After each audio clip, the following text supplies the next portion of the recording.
actually doesn't run bad. I'll have to synchronize the governor up a little bit just to eliminate that bounce, but that's a problem for another time. Got to see if it leaks now.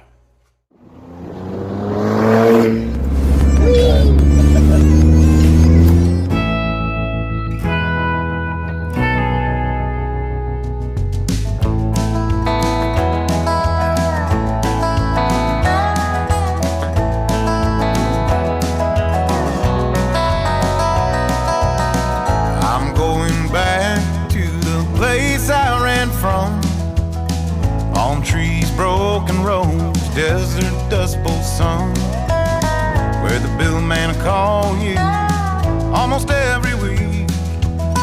Which bills to pay today, what's left in the fridge to eat.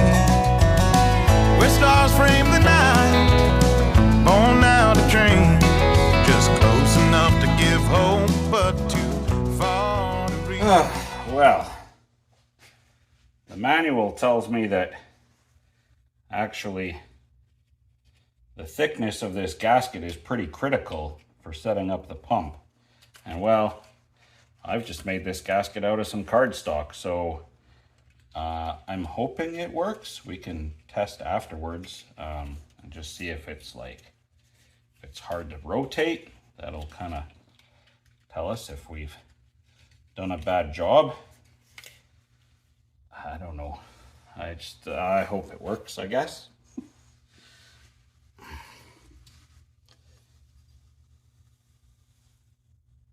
Wash plate is inside there still, so hopefully I should check, make sure that our gerotor gear is lined up, centered nicely. Okay, here we go.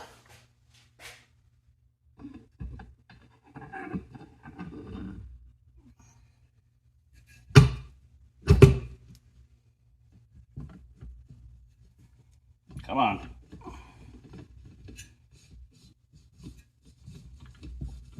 All right, we'll try again.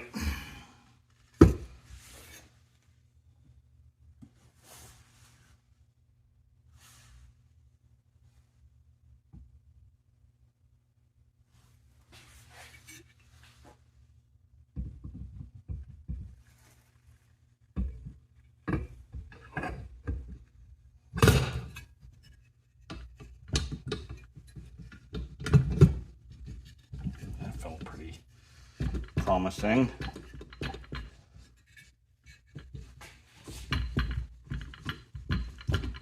Come on, baby. Come on. Oh, there we go. Oh, okay. I gotta get the bolts.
Okay, that feels really good actually. These get torqued to 36 to 38 pound-feet. These aren't the same bolts that it calls for, or that it mentions in the parts diagram. So we're going to go to the lower end. It mentions 12-point bolts, and I suspect those might be a higher grade than these. These are just grade 5. Feels all right though.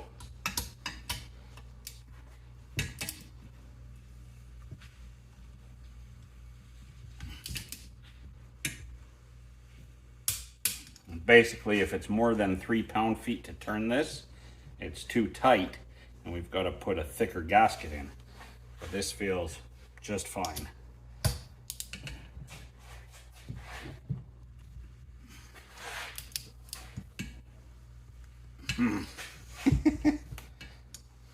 Easier said than done.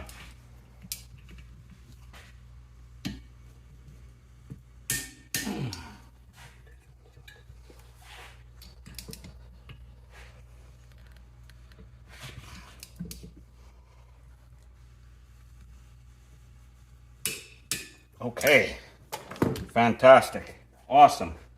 I'm not going to install the reservoir to this just yet. I actually have to take this bolt out as it goes through there. That bolts to there. Just to give myself some space for installing this unit to the transaxle and save a little bit of weight and so on and so forth. I also have to make this gasket still for the cover, and yeah, I guess now we just kind of hurry up and wait for that coupling.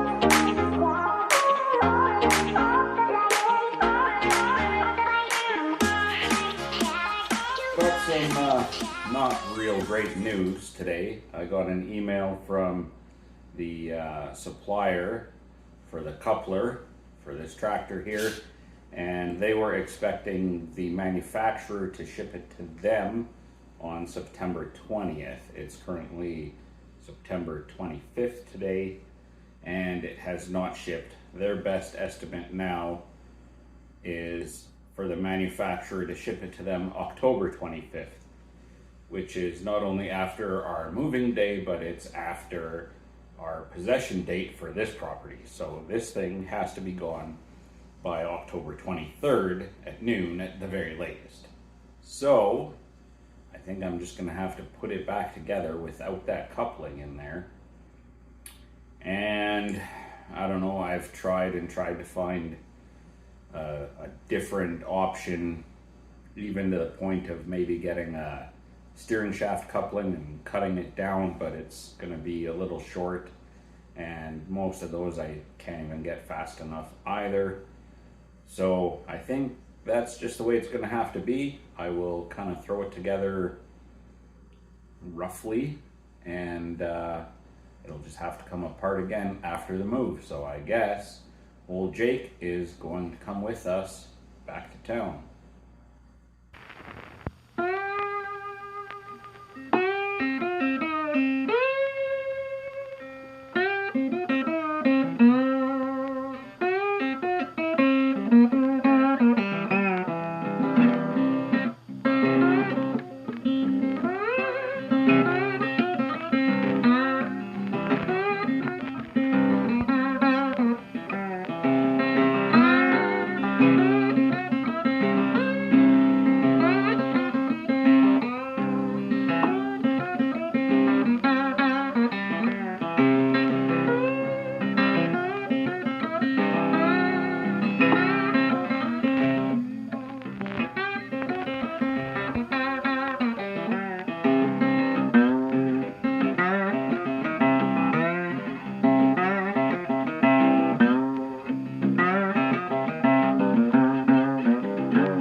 for now, that's where we're at. I didn't really torque anything because there's not much point. It's all coming apart. Just got to get some bolts so that I can attach that to the brackets, because I had to cut off the old ones, so just need some bolts for that. I'm not going to put the hydraulic tank on. There's no point. Just going to have to come off again. I will probably put the side, like the battery covers on, just to protect them more than anything else. But basically, this is going to be a pause button on old Jake for a while. Probably won't get back to it until the new house it'll likely be in November sometime when we get back to this thing. So that's how she goes sometimes when you're messing with 53-year-old tractors, I guess. Well, I decided to put the covers on this thing, and this is more or less as far as it's going to go before the move. And, these are just the kind of hiccups that we run into when we fix up old cars, old machines, the kind of thing that there isn't a year one catalog dedicated to, whether it's old radios, appliances, anything old that still has life in it. It's just hard to get that life back.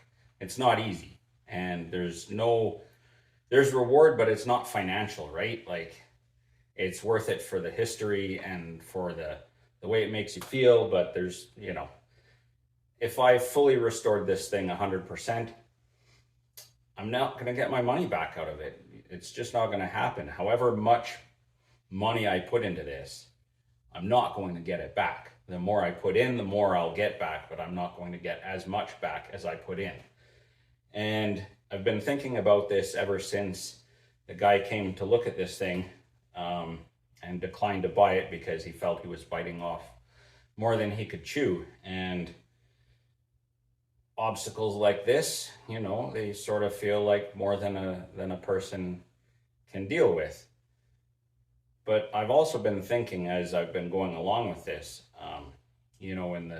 in the car world, we talk about guys who restored a car from the ground up, every nut and bolt, did it himself, and that's all very impressive. And we kind of strive to be that. We've set that as the bar.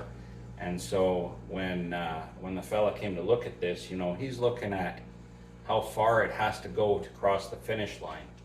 And I've been changing my viewpoint on that a little bit. And why do we put that pressure on ourselves to be the one who takes a project like this all the way to the finish line?